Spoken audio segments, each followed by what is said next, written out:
अस्सलाम वालेकुम नाज़रीन, आज के अखबार के साथ मैं हुराना आदिल। इसी दुआ से प्रोग्राम का आगाज़ करते हैं कि अल्लाह रब्बुल इज़्ज़त आज के रोज़ हम सब के लिए आसानियाँ पैदा करे, आमीन। बढ़ते हैं प्रोग्राम की जानिब। जैसा कि आप जानते हैं कि प्रोग्राम में शामिल होती हैं वो तमाम ख़बरें जो अखबारात की अशात का हिस्सा हैं, और इन्हीं तमाम ख़बरों पर तजज़िया और तबसरे के लिए मेरे साथ जो मेहमान शख्सियत मौजूद हैं, सियासतदान हैं, तजियाकार हैं, तजियाकारी में बड़ी महारत हासिल है, हालात हाज़रा पे बड़ी गहरी नज़र है। मेरे साथ स्टूडियो में मौजूद हैं जान अचकज़ई साहब। अस्सलाम वालेकुम सर। मसरूफ़ियत के बावजूद वक्त देने का शुक्रिया। चलते हैं अखबारात की जानिब, और अखबारात में आज जो पहली खबर है तो वो कोरोना से रिलेट करती है, लेकिन वो बहुत बड़ा बयान है असद उमर साहब का। कहते हैं कि कोरोना का फैलाव ख़तरनाक हो गया है और जुलाई में जो तादाद है वो 10 लाख के करीब हो सकती है या हो जाएगी उनकी नज़र में। तो कैसे देख रहे हैं ये एकदम से इतना गंभीर होना, मामले का शिद्दत इख्तियार करना, और मास्क उन्होंने बोला है कि इस्तेमाल करने की अपील की है, और उससे पहले वज़ीर आज़म भी ये कह चुके कि मास्क लाजिम होगा।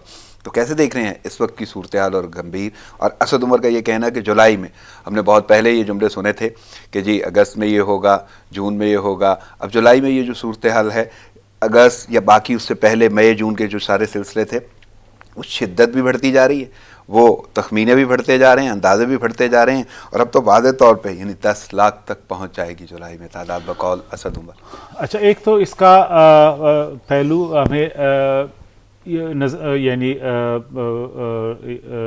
उसकी याद दहानी ज़रूरी है कि हम किस फेज़ में है। हम एक पूरी दुनिया में कोरोना के हवाले से 2 फेजेस हमने देखे हैं। पहला जो था वो लॉकडाउन था। अब हम लॉकडाउन के बाद जिसे कहते हैं लॉन्ग टर्म सप्रेशन फेज़ में है। लॉन्ग टर्म सप्रेशन फेज़ में ये होता है कि आप मास टेस्टिंग करते हैं, आप मास ट्रैकिंग करते हैं और सेलेक्टेड क्वारंटीन करते हैं। यानी आप टेस्टिंग को बढ़ाते हैं, आप ट्रेस करते हैं उन लोगों को जिनका कोरोना है, और जहाँ पे आपको लग रहा है कि एक ख़ास इलाके में कोरोना केसेस बढ़ गए या बढ़ रहे हैं या उसका ख़दशा है, तो वहाँ पे आप टारगेटेड लॉकडाउन या टारगेटेड क्वारंटीन करते हैं। ये डिबेट अब बहस ख़त्म हो चुकी है कि हम क्या वापस फेज़ 1 में जा सकते हैं। हम नहीं जा सकते हैं, वो फेज़ गुजर गया है। इस बहस से हमें निकलना है। हमने सिर्फ ये देखना है कि जिस तरह बाकी दुनिया में फेज़ 2 में काम हो रहा है उसको हम आगे बढ़ाएंगे किस लेकिन तरह। एक ज़िम्मन सवाल सॉरी कि हम फेज़ 1 में जा तो नहीं सकते, क्या ऐसा था कि हम फेज़ 1 में इसको कंट्रोल कर पाते? नहीं, देखिए हमारी अपनी जहाँ पे हमारे चैलेंजेस थे वो बाकी इंडिया, बांग्लादेश, श्रीलंका उनके भी थे। यानी जहाँ पे हुकूमती रिस्पांस, गवर्नेंस चैलेंजेस और लोगों का शऊर और SOPs पे अमल करने की, ये 3 ऐसे अनासिर थे जिसकी बुनियाद पे आपकी सलाहियत बनती थी एक स्टेट की कोरोना से निपटने की। इन तीनों अनासिर हमारे वो नहीं थे जो होने चाहिए थे। मिसाल, एक स्टेट हमारा एक रियासती या हुकूमती जो फंक्शन है उसकी लिमिटेशंस और महदूदियात हैं। दूसरी बात ये कि लोग SOPs को एक हद तक फॉलो करते हैं। तीसरी बात ये जो हमारी एग्जीक्यूटिंग एजेंट्स बॉडीज़ हैं, जो इदारे हैं, उनकी भी लिमिटेशंस हैं। लिहाजा वो ममालिक जिनके पास सलाहियत थी, हेल्थ सिस्टम था और एक बेहतरीन हुकूमती रिस्पांस सलाहियत थी, उनके लिए भी चैलेंज था। तो हमारे लिए तो शुरू से ये एक चैलेंज था, है और रहेगा। लेकिन यानी आपके कहने का मतलब ये है कि स्टेज 2 में जब हम आ गए हैं तो स्टेज 1 हमें क्रॉस तो करनी ही थी, लेकिन ये जहन में रहना चाहिए कि कोई ऐसा अमल नहीं या इक़दाम का कोई फुकदान नहीं है कि हम वो स्टेज 1 में ही कंट्रोल कर लेते। वो सूरत हाल ऐसी है कि हमें आगे अगली स्टेज में आना था, और अब जो स्टेज है इसमें कैसे देख रहे हैं इक़दाम? देखिए, इसमें फिर हमारी सलाहियत है। अभी तक जो हमारी टेस्टिंग की सलाहियत है वो 50,000 तक नहीं पहुंची। जो हमें कोशिश करना चाहिए तकरीबन कोई 25,000 है, जो काफ़ी नहीं है, हौसला अफजा नहीं। ट्रैकिंग जो है वो भी हमारी हौसला अफजा है, लेकिन और इस पर फोकस करना है। बाकी जो टारगेटेड क्वारंटीन है उस पर हम चले गए। मिसाल आपने अभी देखा इस्लामाबाद में बहुत से इलाके हैं जो लॉकडाउन और सिलेक्टेडली उनको कर दिया गया है लॉकडाउन। इसी तरह पूरे शहरों में भी जहाँ पे भी ख़तरा हो कि ख़ास इलाके में फैलाव ज़्यादा हो रहा है, वहाँ पे भी टारगेटेड एक इलाकों को तफसील किया गया है। तो यही तरीक़ा कार, इससे ज़्यादा कोई मैजिक नहीं है, इसके लिए कोई ऐसी जादू की छड़ी नहीं है। इस सलाहियत को आप कितना भरपूर बना सकते हैं, आप किस लेवल पे जा सकते हैं और आप आगे बढ़ सकते हैं, क्योंकि इसका वायरस का इलाज नहीं है। वायरस का सिर्फ एक हुकूमती सतह पे और अवामी सतह पे SOPs है, तरीक़ेकार है, और उसके लिए आप कोई रॉकेट साइंस नहीं है। वो एहतियाती तदाबीर हैं, जितनी आप अपनाएंगे, एहतियात करेंगे तो बेहतरी आ सकती है। लेकिन एक और एंगल है, और एंगल क्या है? वाज़ेह तौर पे क्योंकि शिद्दत इख्तियार कर गया है कोरोना, और सूरत हाल ऐसी है कि 6,885 तो एक दिन की वो मुतासरीन की तादाद है, और उसके बाद 1,39,000 के लगभग ये अफराद हैं जो मुतासर हो चुके हैं, और अमवात भी जो हैं वो 2500 से ज़ायद हो चुकी हैं। लेकिन एक और बड़ा अहम पहलू है, और वो पहलू है तिब के हवाले से। और तिब में अगर देखें तो डॉक्टर्स, लेकिन डॉक्टर्स बहुत पहले बहुत कुछ कहते रहे, उनकी कोई बात सुनी नहीं गई, ना कोई मशावरत की गई, ना कोई कॉन्फ्रेंस हुई, ना कोई ऐसी बात उनसे की गई कि उनके कहने पे अमल हो। और अब जो पाकिस्तान मेडिकल एसोसिएशन है, उनकी जानिब से ये वाज़ेह तौर पे कहा जा रहा है कि पहले हमारी बात नहीं सुनी हुकूमत ने, और अब खदशात का इजहार कर रहे हैं। तो अब तो वाज़ेह तौर पे उन्होंने बोला कि कानून साजी करें, कानून साजी का मुतालबा कर दिया है। तो कैसे देख रहे हैं, क्या डॉक्टर से वाकई डॉक्टर्स को नज़रअंदाज किया गया? और अगर नज़रअंदाज किया गया तो अब जो सूरत हाल है उसमें किसी हद तक ये भी उसकी वजह बनता है? और सेकंड, आपको लगता है कि अब वाकई कोई कानून साजी हो पाएगी? देखिए, मैं समझता हूँ ये वो चिकन और एग की सूरत हाल है। डॉक्टर्स यही गिला करते हैं कि जिस तरीके से हमारी बात सुनी जाती तो ये हाल नहीं होता। उनका एक नज़र है, ठीक है, एक हद तक की बात सही है, लेकिन हुकूमत ने पूरे पिक्चर को देखना है। इंडिया की मिसाल हमारे सामने है, 4 घंटे में पूरा मुल्क लॉकडाउन हो गया था 2 हफ्ते के लिए, या फिर 21 दिन के लिए चले गए, लेकिन उससे भी उनका मसला हल तो नहीं हुआ। तो ये बातें सब आज भी कर रहे हैं। आज भी मैं हैरान हूं, कुछ अपोजिशन की पार्टी कह रही हैं कि आप लॉकडाउन पे चले जाएं। देखिए, आपने बैलेंस रखना है। लॉकडाउन सूरत हाल से हम गुजर चुके हैं, अब वापस हम नहीं जा सकते। दूसरी बात ये कि हुकूमत की मजबूरी ये कि इकोनॉमी को भी रन करना है, वो बैठ गई थी। हम कोई डेवलप्ड कंट्रीज नहीं है कि लोगों को घरों पे खाने पहुंचाने की पोजीशन में हो, कारोबारों को चेक हम दे सकें, और जिस तरह हमारी एक क्रिटिकल मीशत है एग्रीकल्चर की, हम उसमें कोई ठहराव यानी उसको हल्ट कर सके, उसको हमने आगे बढ़ाना है। वरना यहाँ पे खुराक की किल्लत हो जाएगी, लोग जो है भूखे मर जाएंगे अगर हमारे कल्चर को कोई खुदा न खास्ता लॉकडाउन की वजह से नुकसान पहुँच जाता। तो ये एक नेशनल क्रिटिकल या इम्पेरेटिव है, आपने एक फ़ैसला करना है। ये नहीं हो सकता कि अगर आप मैं हर वक्त ये कहता हूँ कि अगर मुझे चॉइस है एक माशी फ़ैसले के वर्सेस कोरोना के हवाले से, मैं कोरोना पे रिस्क लूँगा, लेकिन मैं बाहर आऊँगा। लोगों ने रोजगार के लिए हाथ पैर मारने हैं। इस वक्त तकरीबन 12 करोड़ तकरीबन ऐसी आबादी है जो जिनको निकलना है। हुकूमत उनका कुछ नहीं कर सकती, उनको कोई खुराक प्रोवाइड नहीं कर सकती, उनके लिए ऐसा हेल्प नहीं कर सकती। ये बहुत ही गाइजेंटिक टास्क है, बहुत ही बड़ी जिम्मेदारी है जो किसी भी हुकूमत की बस का काम नहीं है। लिहाजा हुकूमत की मजबूरी थी कि उन्होंने मईशत को भी यानी उस पर भी चले गए। अब देखिए, बहुत से अमेरिका की मिसाल हमारे सामने है, उन्होंने भी लॉकडाउन पे चले गए, बाज़ार में मार्केटों में डबल रोटी तक ख़त्म हो गई। फिर एक ऐसा फेज़ आया, आज भी स्टेटिस्टिक्स उनके बहुत ही बुरे हैं, जिस तरीके से उन्होंने हैंडल किया, बहुत ही तनकीद हो रही है कि उन्होंने मिसमैनेज किया कोरोना रिस्पांस। अब ये एक डेवलप्ड कंट्री है, वसाइल भी हैं, इनके पास सब कुछ है, लेकिन बहरहाल उन्हें फिर भी लॉकडाउन का जो फेज़ है उससे गुजारना पड़ा, और अब सेकेंड फेज़ में है, और इसी तरह इकानमी को भी वो आगे लेके चलने की कोशिश कर रहे हैं ताकि जाना चक सब सूरत हाल तो ऐसी है ना, यानी अब शायद अगर मैं लफ्ज़ इस्तेमाल करूँ शिद्दत का कोरोना के हवाले से, तो वो रिजेंबल अभी उस तरह नहीं करता जो डेवलप्ड कंट्रीज़ का है सूरत हाल। लेकिन हम डेवलपिंग कंट्री हैं, इसके बावजूद अभी जो सूरत हाल हो गई है वो गुंजाइश कम पड़ गई है, हॉस्पिटल्स में ICUs में जगह कम पड़ गई है, गुंजाइश कम हो गई है। इसके अलावा जो आलात हैं, वेंटिलेटर्स हैं, वो आपके कम पड़ गए, किट्स कम पड़ गई, यानी बहुत सारी ऐसी चीज़ें हैं जिसमें फुकदान या बहरान का लफ्ज़ हम इस्तेमाल कर सकते हैं। और मेडिकली हवाले ये बदकिस्मती से सिर्फ हम नहीं है, यूरोप के ममालिक में, अमेरिका में आपने सुना होगा, अमेरिका ने चाइना से वेंटिलेटर्स इंपोर्ट किए, हत्ता कि बहुत से वेंटिलेटर्स जो जर्मनी के लिए जा रहे थे सिंगापुर एयरपोर्ट पे, अमेरिका ने तो ज़बरदस्ती वो अपने मुल्क ले गए, ट्रंप इंतज़ामिया ने। इसी तरह बरतानिया में आपके सामने है, वहाँ पर भी ये सिचुएशन है।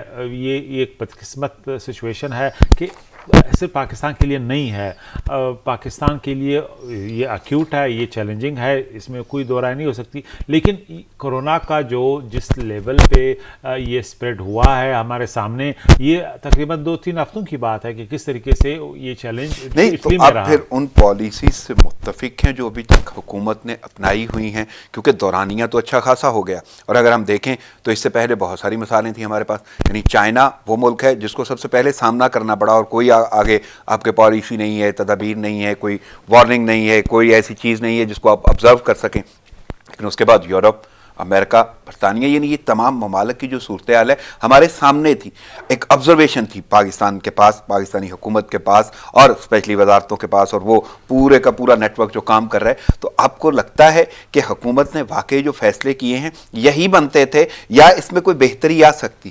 دیکھیے، حکومت پہ تنقید کرنا بہت آسان ہے، کی جا سکتی ہے، سب کا حق ہے ان کی فیس پہ، ان کی صلاحیت پہ آج جو بھی اسٹریٹجی وہ اڈاپٹ کر رہے ہیں، لیکن یہ حکومت کی صلاحیت سے بڑھ کے مجموعی جو بگر پکچر ہے اس کا ایشو ہے. ہماری حکومتی رسپانس جو بھی ہے ہم نے نیریٹ کیا ہے، وہ جس طرح میں نے اشارہ کیا، اسی طرح لوگوں کا جو رویہ ہے، اور تیسری بات یہ کہ اوورال جس طریقے سے ہماری یعنی حکومتی مشنری ریئیکٹ کرتی ہے، یہ تینوں ایسے کرٹیکل ایلیمنٹس ہیں جو حکومتی اسٹریٹجی کو بناتے ہیں. اب اگر صلاحیت ہے ہی نہیں، اب اگر آپ دیکھتے ہیں کہ ہیلتھ سیکٹر جو ہے وہ ماضی میں بھی اگنور رہا ہے، کمزور رہا ہے، اس کی امپلیمنٹیشن کا چیلنج حکومت کے لیے پہلے دن بھی تھا. تو حکومت سڈنلی 3 مہینوں میں تو پورا انفراسٹرکچر تو نہیں کھڑا نہیں کر سکتی کہ آپ کے ایک دم سے نئے ہاسپٹلز بن جائے اور ایک جو ہیلتھ ایمرجنسی کی بنیاد پہ ایک ایسا رسپانس ہو جو آئیڈیل ہو، جو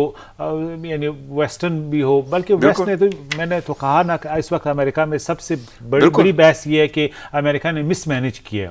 یہی چائنا پہ بھی یہ تنقید ہو رہی ہے، یہی باقی ممالک. تو یہ تو ایک نارمل بات ہے کہ حکومت نے کتنا مس مینیج کیا ہے، اگر کیا ہے تو میں سمجھتا ہوں کہ حکومت کے بس کی بات صرف نہیں ہے کہ حکومت کی کرٹیکلی ہیلتھ ایمرجنسی میں اس کے تمام اقدامات ایڈیکویٹ ہو. یہ تو ایک پولیٹیکل سکورنگ کے لیے تو ہم کہہ سکتے ہیں کہ حکومت پہ جتنا بھی آپ تنقید کریں، لیکن مجموعی جو بگر پکچر ہے وہ ہر حکومت کا یہی صورتحال ہے، اور انہیں بھی اور مرکز میں بھی یعنی سامنا اسی طرح کرنا پڑ رہا ہے، پوری دنیا کو اسی طرح سامنا کرنا پڑا. لیکن اب اگر اس میں کوئی بھی صورتحال قابو پانے کی ہے تو وہ کرنٹائن ہے، اور وہ لاک ڈاؤن کی SOPs ہیں جو ہر شخص کو خود سے اپنا. دیکھیے، لاک ڈاؤن ایک فضول بحث میں ابھی ہمیں نکل جانا چاہیے بحثیت قوم.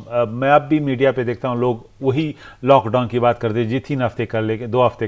اب اس فیز سے نکل چکے ہیں، یہ ہم نے چھوڑ دینا ہے. ہم نے ٹارگیٹڈ کوارنٹین کی طرف جانا ہے، ہم نے ماس ٹیسٹنگ کو بڑھانا ہے، ہم نے ٹریکنگ کو بڑھانا ہے. جان صاحب، ہمیں ایک چھوٹا سا وقفہ لینا ہوگا. پروگرام جاری ہے ناظرین، پروگرام جاری ہے، لیتے ہیں شارٹ بریک، ساتھ رہیے گا.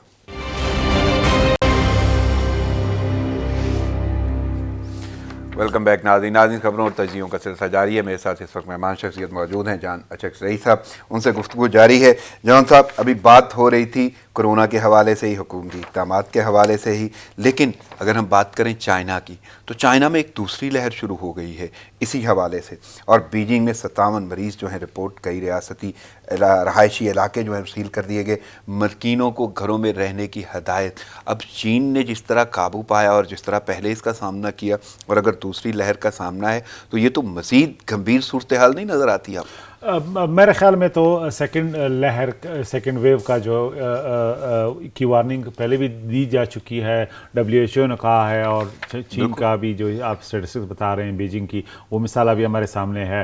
لیکن یہ اتنا خطرناک نہیں ہوگا جتنا فیز 1 تھا. فیز 1 کی خوف زیادہ تھی، حکومتیں تیار نہیں تھی، لوگ تیار نہیں تھے، اور اس لیے اس کو کنٹین کرنے میں بھی چائنا کو بھی مشکل پڑی، باقی ممالک کو بھی پڑی. میں نہیں سمجھتا کہ سیکنڈ فیز میں حکومتوں کو اتنے ایشوز ہوں گے، کیونکہ آلریڈی ایک انفراسٹرکچر بن گیا، ایک صلاحیت بن گئی، ایک نو ہاؤ، ایک نالج لرننگ کرو آگے آ گئے ہیں. تو میرے خیال میں میرے لیے اتنی تشویش کی بات نہیں ہے کہ یہ اتنا خوفناک ہوگا جتنا یوہان والا تھا یا جس فیز سے اب ہم گزر رہے ہیں.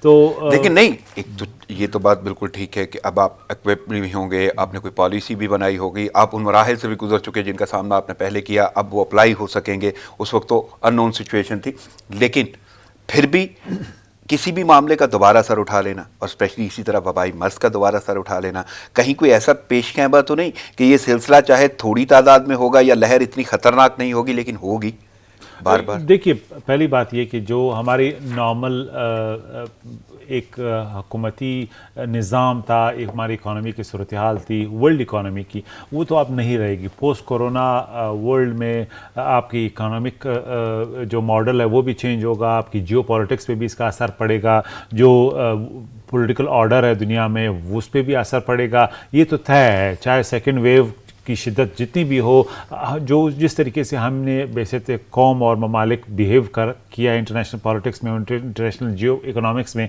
ये अब चेंज होना है।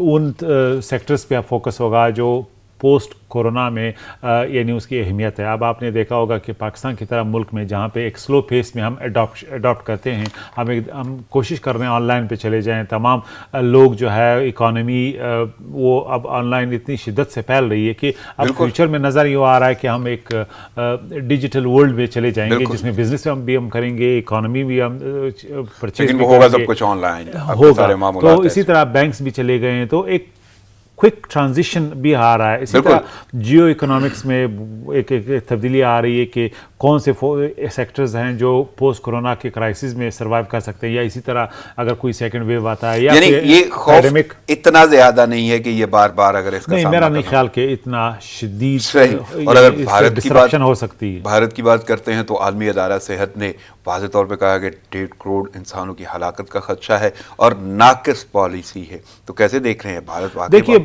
इसमें कोई दो राय नहीं हो सकती कि हुकूमत इंडिया की भारत की जो सिचुएशन है वो खौफनाक है। वो इसलिए है कि एक तो उनकी आबादी बहुत ज़्यादा है, जो निचले लकीर के नीचे ज़िंदगी गुजार रहे हैं, जो गुर्बत में है, जो मिडिल क्लासेस हैं, उनकी सूरत हाल भी गंभीर है।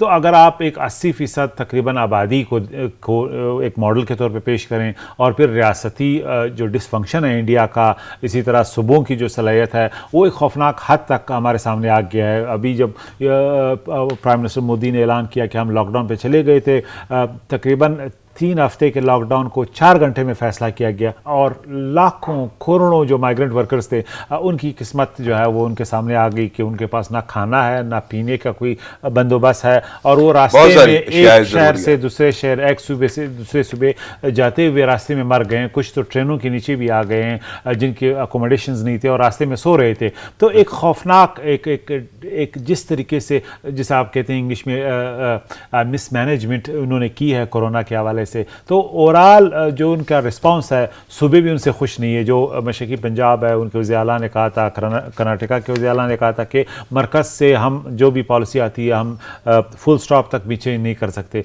तो सूबों और मरकज़ का जो रिस्पांस है उसमें भी एक डिस्कनेक्ट है। इसलिए इंडिया का कोरोना के हवाले से जो रिस्पांस है वो बड़ा खौफनाक हद तक एक बढ़ गया है, या ये कहने के खौफ है, और वो मिसमैनेजमेंट की वजह से। लेकिन वो अगर मिसमैनेजमेंट है तो आपको ये लगता है कि आवाम को ये शऊर है कि वाकई हुकूमत शायद कुछ कर नहीं पा रही, या वो स्ट्रेटजीज या पॉलिसीज जो हैं वो उनकी ठीक नहीं है, या वाकई वो हवाई दावे हैं और वाकई उनके बस से बाहर है? देखिए, अब जहाँ पे भी एजुकेशन का रेशो कम हो, गुर्बत ज़्यादा हो, वहाँ पे लोग SOPs कम फॉलो करते हैं, साजिशी नज़रियों पे ज़्यादा यकीन रखते हैं, हुकूमत के साथ ताउन कम करते हैं, हुकूमत पे ट्रस्ट कम करते हैं, हुकूमती इदारों की सलाहियत पे ट्रस्ट कम करते हैं। देखिए, क्राइसिस में हुकूमत ही वाहिद वसीला है जिस पे आपको ट्रस्ट करना पड़ता है। लाज़िम बात रिलाई करेंगे आप, उसके अलावा ये आवाम का एक डायलेमा है, जहाँ पे हमारे जैसे ममालिक में जो हमने ऑब्जर्व किया वो यही है कि लोग अपने तरीके से रिस्पांस करते हैं, लोग अपने नज़रियों पे यकीन रखते हैं, लोग हुकूमती नज़रियों पे या उनका नैरेटिव या बयानिए पे यकीन नहीं रखते। तो एक डिस्कनेक्ट तो है परसेप्शन का, बयानिए का, नैरेटिव का। हुकूमती पॉलिसियाँ अपनी जगह पे हैं, लेकिन अगर आवाम ताउन नहीं करते हैं तो फिर वो मसला जो है वो गंभीर हो जाता है। सही, लेकिन सूरत हाल खौफनाक हद तक जा चुकी है, और भारत के हवाले से तो वाज़ेह तौर पर ये दुनिया देख रही है, इवन आलमी अदारा जो ये कह रहा है। आगे बढ़ते हैं, बजट के हवाले से बात करते हैं।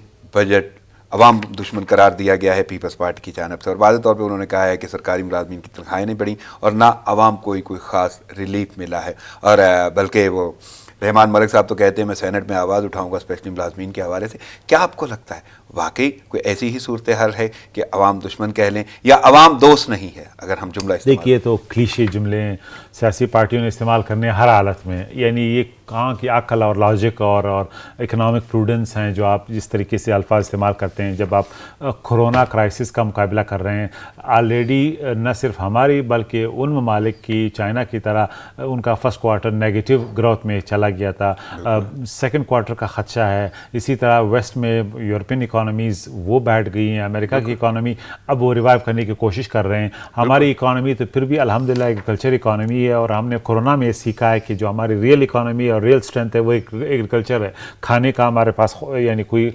ڈیفیسٹ نہیں ہے، گندم ہمارے پاس تھا، رائس ہمارے پاس ہیں، دالیں ہیں. تو اس نے کورونا کی جیسے خوفناک حالت میں جب لوگ گھر میں بیٹھے ہوئے تھے 3 مہینے ہم نے سروائیو کیا. اور وہ ممالک جن کے پاس یہ ایگریکلچر اکانومی نہیں تھی، جو امپورٹ پہ ڈپینڈنٹ تھے، وہاں پہ ڈبل روٹی بھی ختم ہو گئی تھی. یہ امریکہ جیسے ملک کی مثال ہے، برطانیہ جیسے ملک کی مثال ہے. تو ایک سبق ہم نے یہ سیکھنا ہے کہ ایگریکلچر پہ ہم نے فوکس کرنا ہے جو ریئل اکانومی ہے.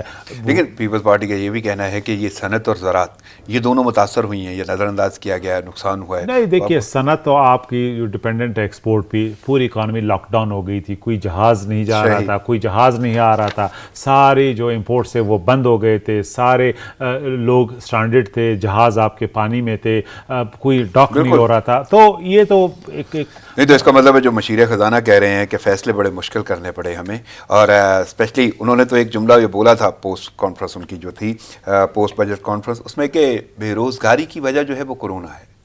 دیکھیے بے روزگاری تو ویسے بھی پاکستان میں بہت زیادہ ہے. جو ہمارا ایک تصور ہے کہ حکومت جو ہے جاب دے گی، اس فیز سے تو ویسے بھی ہم گزر چکے ہیں. حکومت کا کام کہ بس میں نہیں ہے کہ لوگوں کو جاب دیں. مارکیٹ میں جو لوگ آ رہے ہیں یہ ایک حقیقت ہے. ہمارا بھی مسئلہ ہے انڈیا اور ساؤتھ ایشیا میں جو باقی ممالک ہیں ان کا بھی یہ ایشو ہے.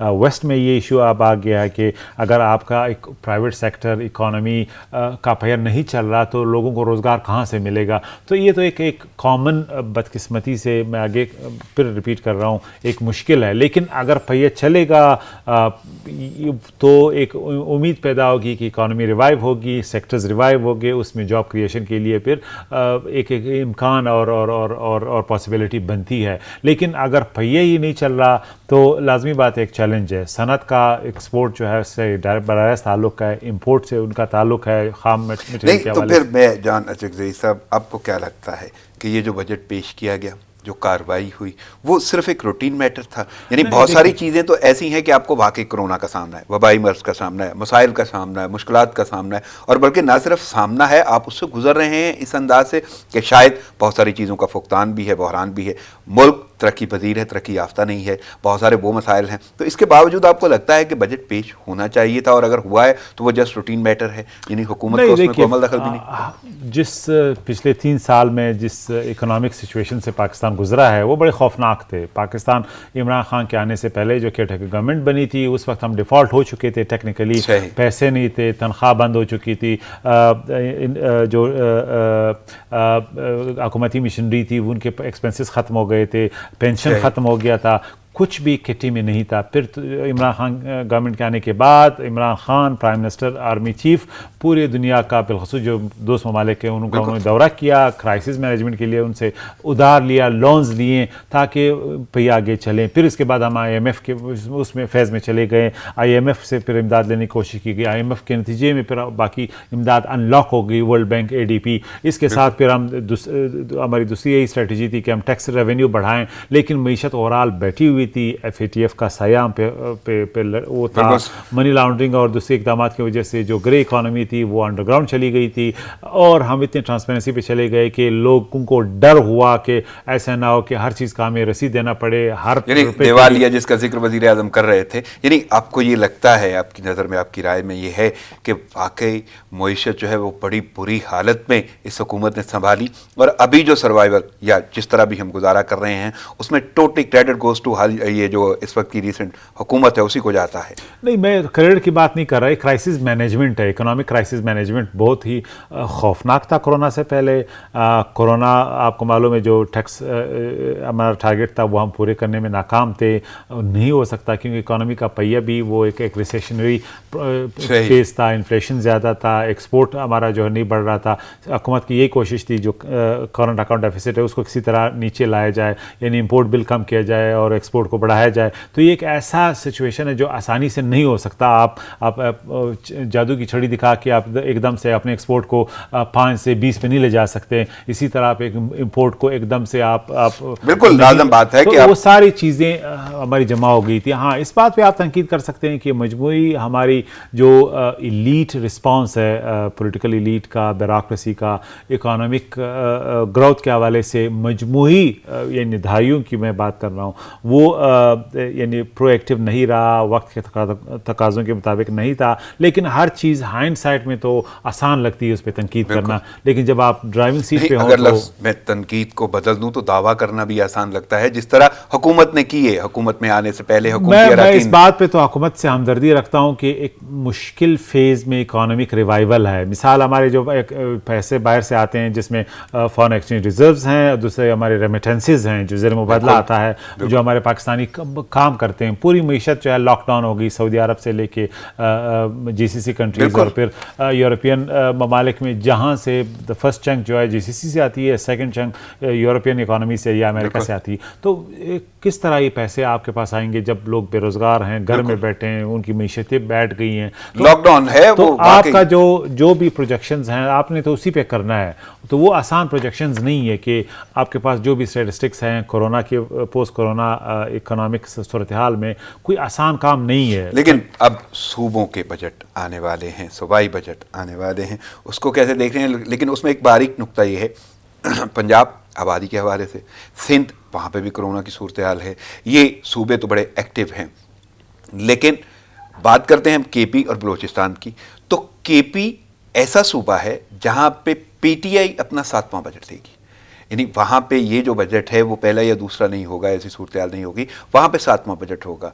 पहली बात तो ये कि सूबाई बजट को कैसे देख रहे हैं ओवरऑल पाकिस्तान के हवाले से और बाकी सूबों के हवाले से, और केपी को कैसे देख रहे हैं जहाँ पे ये 7वां बजट PTI का होगा। देखिए, मजमूई तौर पे जो सूबाई एलीट है, जिस पार्टी से भी उनका ताल्लुक है, उनका रवैया वही है जो सियासी बुनियादों पे आप बजट तकसीम करते हैं, स्कीम्स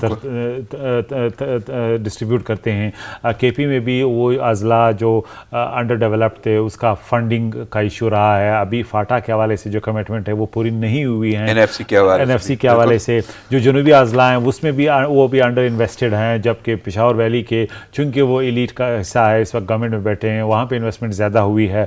बलूचिस्तान की भी यही सूरत हाल है कि जो कमिटमेंट किए गए थे वो पूरे नहीं हुए मरकज़ की तरफ से। सिंध में भी जो अर्बन सिंध है, कराची की सूरत हाल आपके सामने है, उस पर भी इन्वेस्टमेंट वो नहीं होती जो होनी चाहिए थी। पंजाब में भी जनूबी अजला का सीन वही है कि उसको सेकंड प्रायोरिटी पे रखा जाए, बजाय ये कि उन इलाकों पे फोकस किया जाए, उनको एट पार लाया जाए जो अंडर डेवलप्ड हैं, जहाँ पर गुर्बत ज़्यादा है और उनमें रेशो 1 वर्सेस 2 की बुनियाद पे, यानी जो नॉर्मली नहीं आप करते हैं उसको भी आप उसी तरह। तो ये हमारी एक हुकूमती जो इकोनॉमिक गवर्नेंस है उसका सवाल और इशू है। यानी वफाक का ये जो इशू है इसको आप हालिया हुकूमत पे वो कर रहे हैं फोकस, या दौरानिया इसका ज़्यादा है? मैं जनरली जो हमारे पहले से ये जो सूरत हाल, जो हमारा अवार्ड डिस्ट्रीब्यूशन है, जो पैसों का हम जिस तरह तरीके से तकसीम करते हैं, सूबों को तो हम दे देते हैं, लेकिन फिर हम नहीं देखते हैं कि अगर मिसाल के तौर पे अगर 35 तकरीबन 42 डिवीजन्स हैं बलूचिस्तान में, तो वहाँ पे किस तरह इवनली डिस्ट्रीब्यूट हुआ है या नहीं हुआ है। एक डिवीज़न को अगर 3 अरब देते हैं, दूसरे डिवीज़न को 50 करोड़ भी नहीं मिलते, तो उस हिसाब से कि वहाँ ये जो है डिस्ट्रीब्यूशन जब अनफेयर डिस्ट्रीब्यूशन रहा है, आज भी है, वो एक स्ट्रक्चरल इशू है जो अभी तक बदकिस्मती से हमारी ब्यूरोक्रेसी ने नहीं हल किया, हमारी पॉलिटिकल एलीट ने विल ना होने की वजह से उसको उस पर फोकस नहीं किया। लेकिन अगर हम ब्यूरोक्रेसी की ही बात करते हैं तो वो ब्यूरोक्रेसी जो केपी की बात करेंगे तो वहाँ पे हुकूमत रही PTI की, और PTI पहले भी वहाँ पे बजट देती रही और अब भी PTI की जानिब से वो बजट जाएगा, वहाँ पे हुकूमत है। तो 7 साल हो गए, तो आपको कोई वहाँ पे कोई चेंज आता हुआ नज़र आ रहा है? चलो باقی حصوں میں یا باقی صوبوں میں یا وفاق میں حکومت نہیں ہے، معاملات نئے ہیں، فیس کرنا پڑ رہا ہے بہت کچھ، اور اوپر سے وبائی مرض، گو کہ یہ بھی کے پی میں ہے، لیکن کے پی میں ایک تسلسل ہے حکومت کا، وہاں پہ کیسے دیکھ رہے ہیں؟ دیکھیے میں تو سمجھتا ہوں کہ کے پی میں اوورال جو ان کی اکنامک گورننس اور پولیٹیکل گورننس ہے وہ اچھی رہی ہے، ان کی بیوروکریسی ایک اچھی بیوروکریسی رہی ہے، اور ہے اوورال پولیٹیکلی بھی جو حکومتیں رہی ہیں انہیں کوشش کی ہے کہ مسائل کا حل کریں۔ یہ 2002 سے بعد کی جو ایم اے کی گورنمنٹ تھی، پر مشرف گورنمنٹ آئی اور یہ چیزیں چلتی رہیں، تو اوورال ان کی صلاحیت میں سمجھتا ہوں سندھ کی بیوروکریسی کے مقابلے میں، بلوچستان کی بیوروکریٹک رسپانس کے مقابلے میں اچھا ہے۔ تو یہ تو پی ٹی آئی کا ایک کریڈٹ ہے کہ انہوں نے انہیرٹ کیا ہے۔ ہاں پی ٹی آئی کا ایک ایشو ہے کہ جو بڑے پروجیکٹس جس طرح بی آر ٹی کا ایشو ہے وہ آج بھی پھنسا ہوا ہے، اور ٹیکنیکلی جو بھی ریزنز ہیں اس کی میں نہیں جانا چاہتا، لیکن یہ ایک ایسا گورننس کا ایشو ہے کہ اب ان کے لیے ایک بڑا چیلنج بن گیا ہے کہ کس طریقے سے یہ ایوارڈ ہوا، پھر وہ جو ٹھیکیدار ہے کانٹریکٹر موبلائزیشن لے گیا، وہ ایک واقعی پورا ایک سلسلہ ہے، اس پہ طوالت اختیار کر جائے گا۔ لیکن مجھے ایک ضمن سوال وہی پوچھنا ہے تنخواہوں کے حوالے سے کہ سرکاری ملازمین اگر ان کی تنخواہیں نہیں بڑھی، پینشن نہیں بڑھائی گئی، تو آپ کو نہیں لگتا کہ جب بھی کوئی مشکل وقت آتا ہے تو یہی ملازمین کی ڈیڈکشن تو ہوتی ہے؟ نہیں، میرے خیال میں اگر سرکاری ملازمین اس وقت اگر کوئی طبقہ سب سے اچھی پوزیشن میں ہے وہ سرکاری ملازم ہے، جو 3 مہینے گھر بیٹھے بھی ان کو تنخواہ مل رہی تھی، کسی اور سیگمنٹ کو اور پاپولیشن، یعنی حالیہ صورتحال میں آپ کو یہ لگتا ہے سب سے بہتر لوگ وہی ہے، کیونکہ ہمیں تو گھر میں کوئی تنخواہ نہیں دیتا، جو بیچارے مزدور ہیں ان کو تو کوئی نہیں دیتا۔ خیال وزیر اعظم کر رہے ہیں وہ واقعی تو اب بھی یہ لکی ہیں کہ ان کو پیسے مل رہے ہیں، تنخواہ مل رہا ہے، بے شک وہ انفلیشن ایڈجسٹڈ نہیں ہے۔ اس وقت کرونا کے کرائسس میں کس طرح توقع کریں گے کہ ان کو تنخواہیں بڑھائی جائیں؟ میں مطلب آئی میں ساؤنڈ کرول، لیکن they are still lucky people کہ ان کی جو تنخواہیں ہیں وہ اس میں کٹوتی حالات حال کو اگر دیکھیں اور وبائی مرض کا سامنا اور پوری دنیا میں جو صورتحال ہے، ان کی تنخواہیں بڑھائی جائیں، جو ہے وہ بھی وہ غنیمت ہے۔ یعنی یہ فیصلہ کوئی ایسا نہیں ہے کہ جس کو ہم مزری کا نام دیں یا کوئی ایسی زیادتی ہو رہی ہے، لکی پیپل، ٹھیک ہے۔ اور اسی بحاف پہ آگے جو صوبائی بجٹ آئیں گے اس میں بھی کوئی ایسی توقعات رکھنا ضرور بنتا نہیں ہے کہ سرکاری ملازمین یا سرکاری افراد یا پینشن والے افراد جو ہیں، کیونکہ واقعی ان کا ایک سلسلہ اور تسلسل برقرار ہے۔ میں اس سے اتفاق کرتا ہوں کہ آپ کا واقعی نظریہ اس پوائنٹ آف ویو سے بہت بہتر ہے کہ ان حالات میں وہ لکی پیپل ہیں جو صورتحال ہے۔ ٹھیک ہے، آگے بڑھتے ہیں۔ لیکن بجٹ کا پیش ہونا روٹین میٹر بھی ہے، لیکن امیدیں بھی ہیں 1 سال کی لوگوں کی، پر حالات حاضرہ بھی بڑے کٹھن ہیں۔ کچھ صورتحال اس سے ہٹ کے ہے، اور وہ بحران ہیں جن کی فہرست ہے، یعنی وہ مہنگائی کہہ لیں، آٹا، چینی، دالیں، اشیاء ضروریہ، پیٹرول، باقی معاملات۔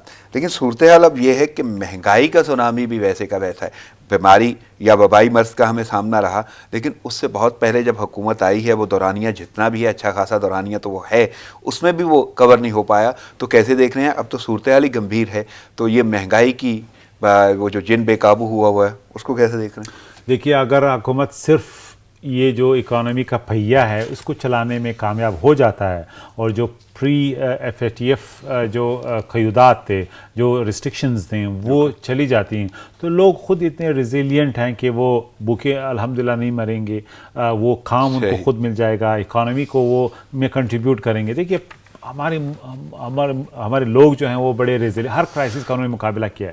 ہماری جو اکانومی ہے وہ ہر کرائسس میں سروائیو کر گئی، اور ہماری ریئل اکانومی ہے۔ ہم نے کاٹن بنایا، ویسٹ نے اس کاٹن کو جو ہے وہ اس پہ لکھ دیا ایک کمپنی کا نام، اور اس کو اس پہ ایک پیکیجنگ کی کہ آپ یہ ٹریک سوٹ لیں اور اس کو آپ بیچیں۔ یعنی اگر ہم نے 5 روپے خرچ کیے، انہوں نے 15 روپے چارج کیے صرف پیکیجنگ کی۔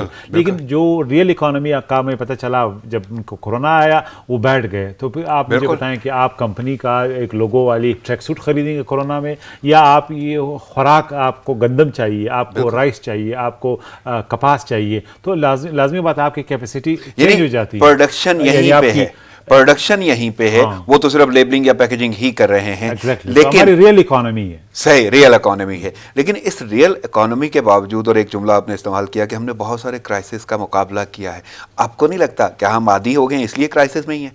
کبھی وہ بحران ختم ہوتے ہوئے نظر نہیں آئے؟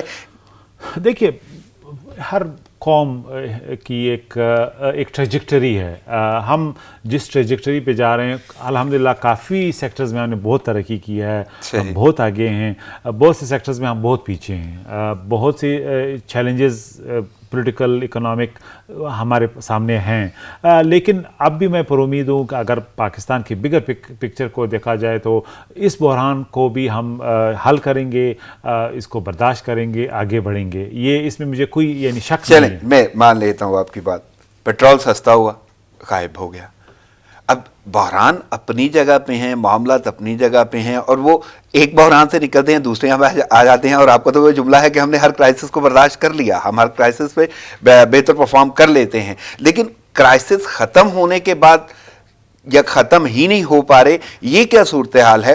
ایک ختم ہوتا ہے دوسرا سامنے آ جاتا ہے، اور حالات حاضرہ بھی ایسے ہیں، یعنی پیٹرول یا پیٹرولیم مصنوعات ایسی چیز ہیں کہ اس کا اچھا خاصا دارمدار ہے، وہ انفلیشن کے حوالے سے اور قیمتوں کے حوالے سے وہ انکریز ڈکریز کرنا، باقی سٹاک اور باقی معاملات۔ دیکھیے جو میں نے آبزرو کیا، ابھی تقریباً بحران جو ہے وہ سنبھل رہا ہے، ریزالو ہو رہا ہے پیٹرول کے حوالے سے، لیکن جو پرائیویٹ کمپنیاں تھیں انہوں نے ہارڈنگ کی، انہوں نے ذخیرہ کیا، انہوں نے بلیک میلنگ کرنے کی کوشش کی کہ جو ہم ٹیکس زیادہ دے رہے ہیں، جبکہ جو ہمارا اکنامک سینس ہے جس طریقے سے سستا ہوا وہ کافی نہیں ہے، تو وہ ایک مافیا تو ہر سیکٹر میں بیٹھا ہوا ہے، اور پیٹرول جو ڈسٹریبیوشن نیٹ ورک ہے، جو ہمارے فارم کا کمپنیاں مافیا کو ذخیرہ اندوز مافیا کہہ لیں، منافع خور مافیا کہہ لیں، ان مافیاز کو کون پکڑے گا؟ ذمہ دار کون ہے؟ نہیں، وہ تو لازمی بات ہے، تو اس میں کوئی شک نہیں ہے۔ میرا مطلب ہے کہ پاکستان جیسے ملک میں پاکستان کی مثال اس لیے دے رہا ہوں کہ ایک حکومتی ریاستی رٹ ہر وقت کمزور رہا ہے ان مافیاز کے خلاف۔ دیکھیے شوگر مافیا، باقی مافیا سب آپ کے سامنے ہیں، ایک پولیٹیکل کیپچر رہا ہے، ان کا اتنا رول ہے ہماری پولیٹیکل ڈیسیجن میکنگ میں، ہمارے پارلیمنٹ میں، ہماری سیاسی پارٹیوں تک، ہمارے سیاسی خاندانوں تک، کہ وہ ہماری پالیسی کو متعین کرنے، ڈائریکٹ کرنے، اس کو شیپ کرنے میں ان کا کرٹیکل کردار رہا ہے۔ اب سب کو ایک دن میں ختم کرنا کوئی آسان کام نہیں۔ اس میں تو کوئی دو رائے نہیں ہے، جس طرح آپ بات کر رہے ہیں اس سے میں اتفاق کرتا ہوں، لیکن مسئلہ تو یہ ہے کہ وبائی مرض آئے تب بھی عوام اپنی مدد آپ کے تحت ہی بچے گی، اور اگر وبائی مرض نہیں ہے، باقی معاملات ہیں، تب بھی عوام کو اپنے بارے میں خود ہی سوچنا ہے۔ یعنی حکومت کا کردار آپ کو کہاں نظر آتا ہے؟ کیا واقعی ایسی ہی ویک پالیسیز ہیں، یا حکومت اتنی کمزور ہے کہ عوام کے بارے میں شاید وہ کچھ نہیں کر پائیں گے، تو عوام بار بار ووٹ تو دیتے ہیں، ان کی امیدیں تو ہیں، ایوان میں پہنچاتے ہیں، عوامی نمائندے ہیں۔ آپ کو کیا لگتا ہے اس امیج کا، اس تاثر کا، کہ یہ عوام کیا جمہوریت پہ ہی رہلائی کریں ایسی صورت؟ دیکھیے گورننس ڈس فنکشن جسے کہتے ہیں، اور جو جمہوریت کے نام پہ ہمارا گورننس سٹرکچر ہے، اس کا ڈس فنکشن تو ایک ایکسیپٹڈ فیکٹ ہے، اس پہ تو کوئی بحث نہیں ہو سکتی۔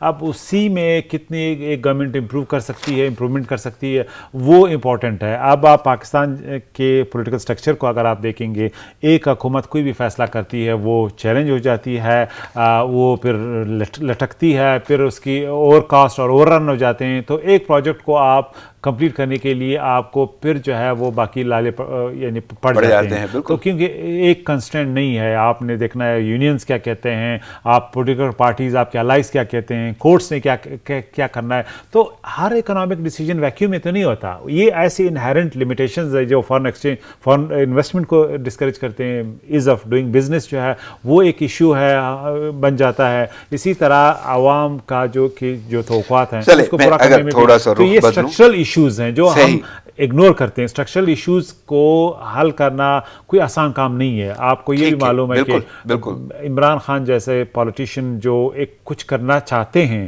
ایک ان کا بیک گراؤنڈ ہے کہ وہ ان کا ایک پرسنل ایجنڈا نہیں ہے، ان کو جب وہ پرائم منسٹر بنے پتہ چلا کہ کس طرح ویل انٹرنچڈ یہاں پہ مافیاز ہیں، اسٹرکچرز ہیں، ان کو پہلے آپ نے ختم کرنا ہے، کمزور کرنا ہے، اس کے بعد یعنی ریفارمز ہوں گے تو ہم ایک آپ کو لگتا ہے وزیر اعظم کہیں کہیں کامیاب ہوتے ہوئے نظر آ رہے ہیں کہ وہ جو مافیاز ہیں یا جو بھی وہ بیریئرز بنا رہے ہیں ان کے لیے، وہ کامیابی کی طرف جاتے ہیں؟ دیکھیے پہلی بات تو یہ تو سیاسی پارٹیاں پہلے کبھی بھی اس بات پہ سیریس تھی نہیں کہ کرپشن ایشو ہے، گورننس ڈس فنکشن ایک ایشو ہے، یا جس طرح ہم نے دیکھنا ہے سیاسی فیصلے امپلیمنٹ ہوتے ہیں اس میں کوئی یعنی کمزوریاں ہیں، ولنریبلٹیز ہیں، اس پہ تو پہلے کبھی بھی بحث نہیں ہوئی تھی۔ یا جو ان کے لیفٹ رائٹ لوگ بیٹھے ہوئے ہیں ان کا جو ایک اکنامک ہٹ مین کا ایجنڈا ہے، تو یہ ڈبیٹ تو اب अब कौमी डिबेट तो शुरू हो गया है और उसके हवाले से इकदामात हो रहे हैं। हाँ, इस पर डिबेट है कि इकदामात मौसर हैं नहीं है, उसका मोटिव क्या है।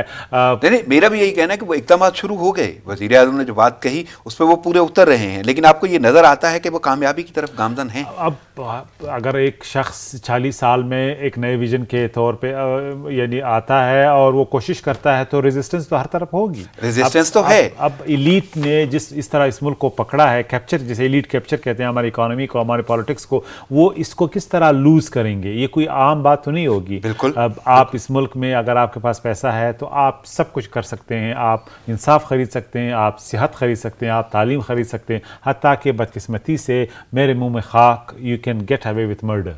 सही, लेकिन मैं फिर अगर नॉर्मल सिनारियो में जाता हूँ, बड़ी आम सी बातें हम करते हैं, जिस तरह आपने जिक्र भी किया कि हमारी इकॉनमी बहुत मजबूत है क्योंकि हम खुद से प्रोडक्शन करते थे, खुद प्रोड्यूस करते हैं चीज़ें, और वो भी प्रोडक्शन जो है वो एग्रीकल्चर के हवाले से बहुत ज़्यादा काउंट करती है और पाकिस्तान का ज़राअत में अच्छा खासा नाम है। लेकिन इसके बावजूद आटा, गंदम या चीनी की सूरत हाल जो बन गई है, और वहाँ पे भी मैं मज़ीद थोड़ा सा आगे बढ़ूँगा, 70 रुपये की अनाउंसमेंट हो गई, अदलिया यानी अदालत हमें कहती है और अदालत हुक्म देती है, और उसके बाद फिर वजारत भी जो है वो लेटर्स लिख देती है मेयर्स एसोसिएशन को और बाकी मामलात। इसके बावजूद अवाम तक वो रिलीफ नहीं जा रहा, अवाम को चीनी नहीं मिल रही सस्ती, वो उनके लिए ख्वाब भी बन गया है। क्या होगी, और अगर होगी तो कब होगी, एक सवाल है। देखिए, पहली बात तो ये कि एक क्लीशे सेंटेंसेस है कि आवाम के लिए हर चीज़ जो है वो आवाम के ख्वाहिश के मुताबिक नहीं होती। देखिए, एक मजमूई हमारा एक इशू है जो स्ट्रक्चरल है, वो इन माफियाज पे हाथ डालना, उनको इनका स्ट्रक्चर, इनका जो कार्टेल है वो तोड़ना, फिर इसको प्राइवेट कंपटीशन इंट्रोड्यूस कराना, ये फर्स्ट जनरेशन रिफॉर्म्स हैं जो चाहिए। फर्स्ट जनरेशन रिफॉर्म्स की कोशिश पाकिस्तान की शायद 70 साल में किसी ने नहीं की है। अभी एक कमज़ोर कोशिश शुरू हुई है जिसका एक रेजिस्टेंस आ रहा है। अब अगर आपका मुल्क के उस 80 यानी जो मिल्स हैं उसके मालिक हैं और तो टोटल 20 लोग हैं, तो ये कार्टेल एक माफिया के तौर पे एक मसनूई बना भी पैदा करेगा, वो चीनी को भी महंगा करेगा और कोशिश करेगा कि आम आदमी को मजबूर करें कि हुकूमत पे प्रेशर डालें, क्योंकि इनका इतना दस्तरस है, इतना इन्फ्लुएंस है कि वो ऊपर से नीचे तक चेन को हिला सकते हैं, क्योंकि उनके पास जो कुव्वत है वो हम सब के सामने है। लिहाजा ये एक नॉर्मल फिनोमिनन है कि रिएक्शन आएगा। रिएक्शन के नतीजे में हम देख रहे हैं कि आर्टिफिशियल डिसरप्शंस आ रहे हैं, आर्टिफिशियली चीज़ों को गायब किया जा रहा है। ये हम सब के सामने है। ये गंदम, ये मिसालें माजी में करीब में भी रही है, माजी बैद में भी रही हैं और आज भी हैं। नहीं तो आपको नहीं लगता कि वाकई अब खुल के वो चेहरे सामने आने शुरू हुए या वो एक्शंस? ये मैं यही कह रहा हूँ कि पहली दफ़ा इसमें एक बहस चढ़ी है कि माफियाज कार्टेल्स हैं जो हमारे इकोनॉमिक डिसीजंस को यानी इन्फ्लुएंस करते हैं, हमारी पॉलिटिकल डिसीजंस को इन्फ्लुएंस करते हैं, हुकूमत के विल को डिटरमिन करते हैं। ये पहली दफ़ा ये बहस इस मुल्क में आई, वरना इन लोगों के खिलाफ बात करना कोई आसान काम था। क्यों पाकिस्तान की जो पॉलिटिकल एलीट है वो सिर्फ शुगर का काम करना चाहती हैं? क्योंकि वो सब्सिडाइज है, क्योंकि और कोई कर नहीं सकता, और वही लोग जो उनके मिलों में काम करते हैं उनके वोटर्स भी हैं, ये KP से लेके सिंध तक, ये इनके, लिहाजा इन लोगों के कारोबार में कोई नुकसान नहीं हुआ। बाकी सारे इकोनॉमी के सेक्टर्स बैठ गए, नुकसान भी होता है, वो बंद भी हो जाते हैं, बेरोजगारी भी आती है, लेकिन शुगर माफिया या शुगर खानदानों के जो मिल्स हैं वो चलते रहे हैं हर हुकूमत में। मैं अगर ये जुमला बोलूं कि वज़ीर आज़म इमरान खान को ये क्रेडिट ज़रूर जाता है कि आम शख्स को उन्होंने ये शऊर दे दिया कि ये जो हो रहा है ये कैसे हो रहा है और कौन कर रहा है। खात्मा अपनी जगह पे है, उसकी कोशिशें अपनी जगह पे हैं, वो कर रहे हैं, लेकिन अवाम में कोई शऊर आपको नज़र आ रहा है? देखिए, बिल्कुल एक डिबेट तो शुरू हो गई है कि आप अपने सियासी कोलीग्स को भी सामने लाते हैं, उनके किरदार को भी हाईलाइट करते हैं, बाकी जो सियासी ख़ानदान हैं, यानी ख़ुद हमारे लिए भी एक शौक़ है कि ये सियासी ख़ानदान जिसमें जरदारी साहब हैं, नवाज शरीफ साहब की फैमिली है, बाकी जो सियासी लोग हैं सेकंड और थर्ड टियर में सियासी पार्टियों में बैठे हैं, वो सिर्फ शुगर का काम करते हैं और उनके सिर्फ शुगर मिल्स हैं, उनसे सब्सिडीज़ लेते हैं। तो ये क्यों इतना लुक्रेटिव है कि सिर्फ यही काम करते हैं? तो लाजमी बात है, एक सवाल तो बनता है इसमें कि चूँकि क्योंकि आपने जिक्र किया है तो मैनिपुलेट करती हैं पॉलिसीज़ को, सब्सिडीज़ को, बाकी चीज़ों को, इसलिए ये एक ऐसा इंसुलेटेड सेक्टर है कि कोई इसको हाथ नहीं लगाना चाहता और कोई इसमें आ नहीं सकता, क्योंकि लाइसेंस हासिल करना मेरे और आपके बस का काम नहीं है, यही लोगों के कंट्रोल में होता है, वही ताकत रखते हैं। सही, मनी लॉन्ड्रिंग केस नैब को सलमान शहबाज को इंटरपोल के जरिए واپس لانے کا فیصلہ، اور برطانوی کرائم ایجنسی سے وہ کہہ رہے ہیں کہ درخواست کریں گے کہ انہیں واپس لایا جائے، ڈیپورٹ کیا جائے. تو آپ کو لگتا ہے کہ یہ جو سوچ یا اظہار کیا گیا ہے یہ ہو پائے گا؟ پہلی بات یہ کہ اس میں تو کوئی دو رائے نہیں کہ کرپشن ہوئی ہے، انڈر شہباز شریف واچ لیڈرشپ ہوئی ہے. 46,000 ارب سے زیادہ بجٹ انہوں نے ہینڈل کیا ہے، اور پھر کاروبار بھی کیا خاندان نے. یعنی آپ ایک طرف وزیر اعلیٰ بھی ہیں، پھر آپ کے بچے بزنس بھی ادھری اسی صوبے میں کر رہے ہیں. تو کانفلکٹ آف انٹرسٹ کا کلچر تو کبھی بھی ہم نے پاکستان میں انٹروڈیوس نہیں کرایا، لہٰذا کرپشن تو ہوئی، اس میں کوئی شک نہیں ہے. اب کرپشن کو ثابت کرنے کے لیے آپ کو پھر مطلب اگر آپ کے پاس اچھے وکیل ہے، ثابت نہیں ہو سکتی ہمارے سسٹم میں. دوسری بات یہ کہ نیب کی صلاحیت نہیں ہے کہ انٹرپول کے ذریعے ان لوگوں کو لایا جائے. برطانیہ کے اپنے سیاسی مقاصد، آپ صلاحیت کی کر رہے ہیں یا اتھارٹی کی؟ نہیں میں صلاحیت کی بات کر رہا ہوں، کیونکہ رکاوٹیں ہیں. صلاحیت کا مطلب ہے کہ ایک انڈوجنس اور ایکسٹراجنس، یعنی داخلی اور بیرونی. بیرونی یہ کہ یہ لوگ، برطانیہ کبھی بھی نہیں چاہے گا کہ ان لوگوں کو ہینڈ اوور کریں. ان کا ایک سیاسی انفلوئنس اس ملک میں رکھنے کے لیے ایک لیوریج وہ رکھتے ہیں، لہٰذا وہ کبھی بھی نہیں چاہیں گے کہ ان لوگوں پہ پاکستان ہاتھ ڈالیں، جس میں اس میں کاؤنٹر ٹیررزم کے لوگ بھی ہیں، انسرجنسی میں بھی یہاں پہ انوالو ہیں جو بلوچستان کی صورتحال ہے، اور جو پولیٹیکل ایلیٹ جو اس وقت کیسز کا سامنا کر رہی ہے ان کو بھی وہ ہینڈ اوور کرنے کے لیے تیار نہیں ہے. لہٰذا انٹرپول میرا نہیں خیال کہ وہ پاکستان کے ساتھ تعاون کرے گا اور ان لوگوں کو واپس کرنے میں کوئی بھی کردار ادا کرے گا. وہ یہ ہو ہی نہیں سکتا. صحیح. پنجاب کے حوالے سے بات کرتے ہیں. جامعات میں کلام پاک ترجمہ پڑھانے کا فیصلہ کیا گیا ہے، اس کے بغیر طالب علموں کو ڈگری نہیں ملے گی. نوٹیفکیشن جاری کر دیا گیا ہے. کیسے دیکھ رہے ہیں؟ اور یہ اب حالیہ صورتحال میں یہ چیز سامنے آئی ہے، یعنی ابھی یہ جو پاس کیا جا رہا ہے، نوٹیفکیشن دیا جا رہا ہے، تو یہ صورتحال کو کیسے دیکھ رہے ہیں؟ آخر ضرورت محسوس ہوئی ہے بینگ اے مسلم کنٹری؟ میرے خیال میں یہ بہت اچھا فیصلہ ہے. دیکھیے ہم سب قرآن شریف پڑھتے آئے ہیں الحمدللہ، لیکن کبھی بھی ہم نے کوشش نہیں کی کہ اس کو سمجھیں. قرآن شریف جس طریقے سے آپ کو مصیبت میں انسپائر کرتا ہے، مشکل میں آپ کو اللہ تعالیٰ کی طرف بلاتا ہے، میں حیران ہو جاتا ہوں اس ایج میں جب میں اس کو پڑھتا ہوں اور اس کے کوٹس اور جو آیاتیں ہیں وہ دیکھتا ہوں. تو میں ویسٹ میں بھی رہا ہوں، لیکن یہ اسپیکٹ کبھی ہم نے نہیں دیکھا کہ ہم اس کو سمجھ بھی سکیں، اس کا ترجمہ بھی پڑھ سکیں، تاکہ ہمیں یعنی پتہ چلے کہ قرآن شریف کس طرح ایک کامل ایک کتاب ہے اور عملی زندگی کا حصہ ہے، اور ہم نے اس کو عملی زندگی سے الگ کر کے رکھا ہوا ہے، کھو دیا بلکہ زندگی کے بہت سارے. میں بالکل اپریشیٹ کرتا ہوں جب میں نے پڑھا. تو آپ کو نہیں لگتا تاخیر کا مسئلہ یہ کہ مجموعی ہمارا ایجوکیشن سسٹم تاخیر کا شکار ہے، ہیلتھ سسٹم تاخیر کا شکار ہے. وہ تو بحث ہے جس میں نہیں جانا چاہتا، تو وہ تو it leaves much to be desired. Bharat کی ایک اور شکست، یعنی اگر ہم نیپال کی بات کرتے ہیں تو نیپال کی پارلیمنٹ سے نیا نقشہ منظور ہو گیا ہے، اور بہادر قوم جارحیت کا ایسے جواب دیتی ہیں. یہ کہنا ہے فواد چودھری کا. کیسے دیکھ رہے ہیں؟ ایک تو کردار نیپال کا، دوسرا بھارت کی واقعی شکست اور وہ ٹوٹتا ہوا حصہ جو نظر آ رہا ہے، اور جو ٹکڑوں کا کانسیپٹ کہا جاتا ہے وہ بھارت کا شروع ہو گیا، اور اس پہ پھر فواد چودھری کے کمنٹس کہ جی بہادر قومیں تو ایسے ہی کرتی ہیں. دیکھیے نیپال ایک بہت ہی چھوٹا ملک ہے، وہاں پہ آبادی بھی ہندو کمیونٹی کی ہے، اور ماضی میں بھی ہندوستان کے ساتھ ان کے اچھے تعلقات ہیں، اور تجارت کے حوالے سے وہ ایک لینڈ لاکڈ کنٹری ہے. وہ ہندوستان پہ ان کا تکیہ ہے، یعنی سب کچھ ہندوستان کی راستے ان کو ملتا ہے.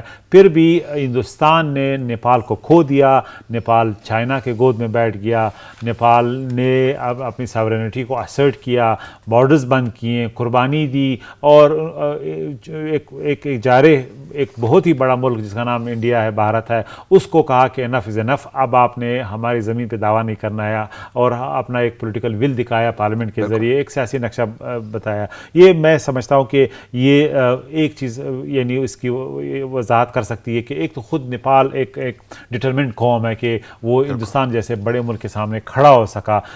پہلا کریڈٹ پاکستان کو ہے، جب پاکستان نے چیلنج کیا انڈیا کی ہیجیمنی کو، ان کی بالادستی کو، زیر دست نہ آنے کی پالیسی کو، اور آج تک ہم کھڑے ہیں اس بات پہ. اس کے بعد نیپال ہی شاید دوسرا ملک ہے جو اس طریقے سے کھڑا ہو گیا. ان کی اکانومی، ان کی آبادی، ان کی جو اسٹرینتھ ہے، ان کی ملٹری طاقت ہے، تمام فیکٹرز کو دیکھتے ہوئے یہ بہت ہی میں سمجھتا ہوں کہ اسٹینڈ لیا اور یہ فیصلہ کر لیا، بڑا اسٹینڈ لیا ہے.